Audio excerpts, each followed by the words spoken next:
کیا لوگ یہ خیال کیے ہوئے ہیں کہ صرف یہ کہنے سے کہ ہم ایمان لے آئے چھوڑ دیے جائیں گے اور ان کی آزمائش نہیں کی جائے گی؟ اور جو لوگ ان سے پہلے ہو چکے ہیں ہم نے ان کو بھی آزمایا تھا اور ان کو بھی آزمائیں گے، سو اللہ ان کو ضرور معلوم کرے گا جو اپنے ایمان میں سچے ہیں اور ان کو بھی جو جھوٹے ہیں۔ کیا وہ لوگ جو برے کام کرتے ہیں یہ سمجھے ہوئے ہیں کہ یہ ہمارے قابو سے نکل جائیں گے؟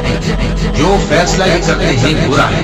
جو شخص اللہ کی ملاقات کی امید رکھتا ہو تو اللہ کا مقرر کیا ہوا وقت ضرور آنے والا ہے، اور وہ سننے والا ہے، جاننے والا ہے۔ اور ہم کسی قدر خوف اور بھوک اور مال اور جانوں اور میووں کے نقصان سے تمہاری آزمائش کریں گے، اور صبر کرنے والوں کو بشارت سنا دو کہ ان لوگوں پر جب کوئی مصیبت واقع ہوتی ہے تو کہتے ہیں کہ ہم اللہ ہی کا مال ہیں اور اسی کی طرف لوٹ کر جانے والے ہیں۔ یہی لوگ ہیں جن پر ان کے پروردگار کی عنایتیں ہیں اور خصوصی رحمت بھی ہے، اور یہی سیدھے رستے سے۔ اور اے پیغمبر، ہم نے تم سے پہلے کسی آدمی کو بقائے زبان نہیں بخشا، بھلا اگر تم مر جاؤ تو کیا یہ لوگ ہمیشہ رہیں گے؟ ہر شخص کو موت کا مزہ چکھنا ہے، اور ہم تم لوگوں کو سختی اور آسودگی میں آزمائش کے طور پر مبتلا کرتے ہیں، اور تم ہماری طرف ہی لوٹ کر آؤ۔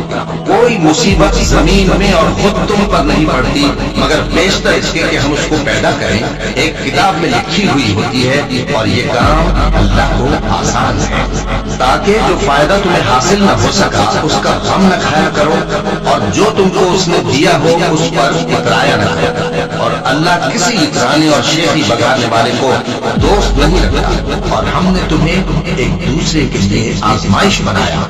کیا تم لوگ صبر کرو گے؟ اور تمہارا پروردگار تو دیکھنے والا ہے۔ اے اہل ایمان، تمہارے مال و جان میں تمہاری آزمائش ضرور کی جائے گی، اور تم اہل کتاب سے اور ان لوگوں سے جو مشرک ہیں بہت سی ایذا کی باتیں سنو، تو اگر صبر اور پرہیزگاری کرتے رہو گے تو یہ بڑی ہمت کے کام ہے۔ کیا یہ دیکھتے نہیں کہ یہ ہر سال ایک یا دو بار